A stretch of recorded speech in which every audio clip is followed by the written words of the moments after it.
Welcome to AI Brief. I'm Amin, And I'm Leah. and this is episode 249. Today, we're doing a deep dive into some really critical developments in AI and robotics. We'll cut through the noise for you. Yeah, we're looking at AI's real energy use.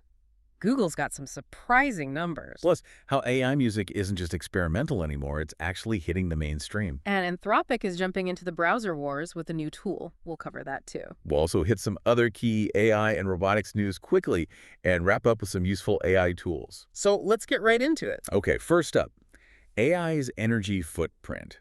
We hear constantly about how much power AI uses, right? Like data centers consuming oceans of energy. It's a huge narrative. The environmental impact is, well, it's a major concern. Exactly. But Google just shared some data that maybe challenges that a bit, at least for simple tasks. So for just one text prompt, how much energy do you think that actually uses? Well, that's been the big question because tech companies haven't been very transparent, historically speaking. Right. But Google released this detailed report on their Gemini models, and they're finding a typical text query uses about 0.24 watt-hours. 0.24 watt-hours. That sounds tiny. What does that even compare to? It's roughly the energy to run your microwave for just 1 second. 1 second. Okay. And they also measured water use, about 5 drops per prompt in carbon dioxide, around 0.03 grams. Tiny amounts. Huh. And Google's really emphasizing that these numbers are, and I quote, substantially lower than a lot of the public estimates out there. How did they measure it? Is it reliable? They say they used a full stack approach, so that means looking at everything. The chips, the cooling systems, the whole infrastructure. Okay, so from silicon to server rack. Exactly. They argue it's the most sort of transparent estimate we've gotten from a major AI player for these kinds of interactions. That is surprisingly low. Yeah. Almost makes you wonder what all the fuss is about. But there have to be caveats here, right? It can't be that simple. Oh, absolutely. You're right to be skeptical. That 0.24 watt-hour figure, that's strictly for one simple text interaction. Okay. It does not include the energy cost of actually training the AI model itself, which is, well, enormous. Think building the car factory versus driving the car once. Got it. So training is still a huge energy sink. A massive one. And also, if you ask the AI to do more complex things, like generate images or video, that uses significantly more power than just text. Right, that makes sense. So if we zoom out, what's the takeaway for you, the listener? It sounds like maybe the panic over single prompts is overblown, but the bigger picture is still complicated. Precisely. Google's transparency is good. It shows companies can share this data, and that efficiency is possible. But the real challenge isn't that single prompt. It's the scale. It's the sheer scale.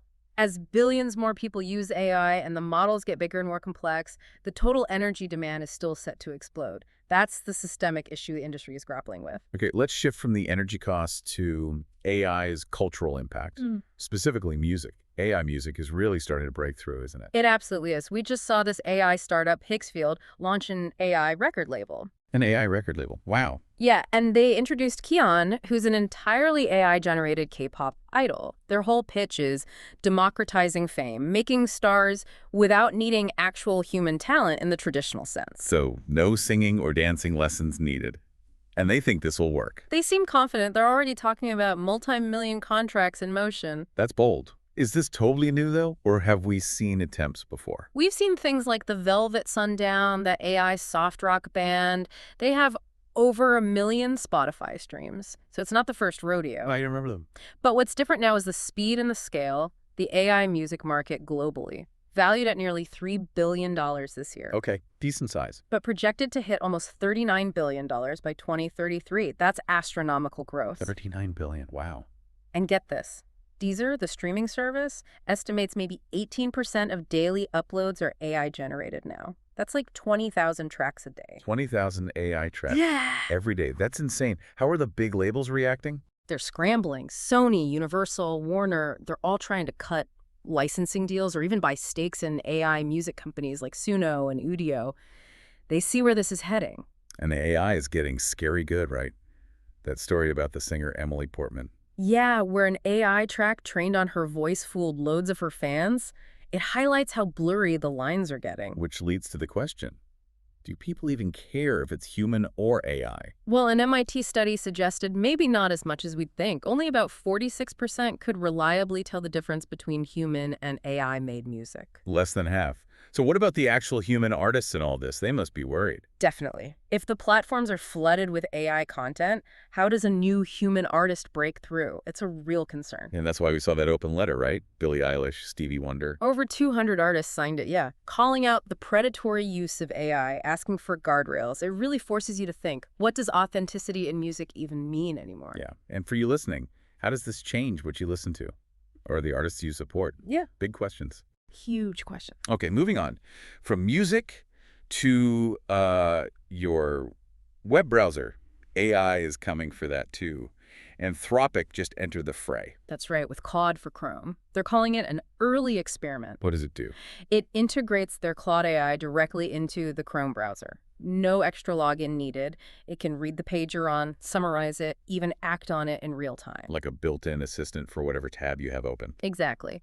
And the key differentiator seems to be the sidecar window. It's like a persistent AI panel that follows you across tabs, maintaining context. So it knows what you've been looking at. Yep.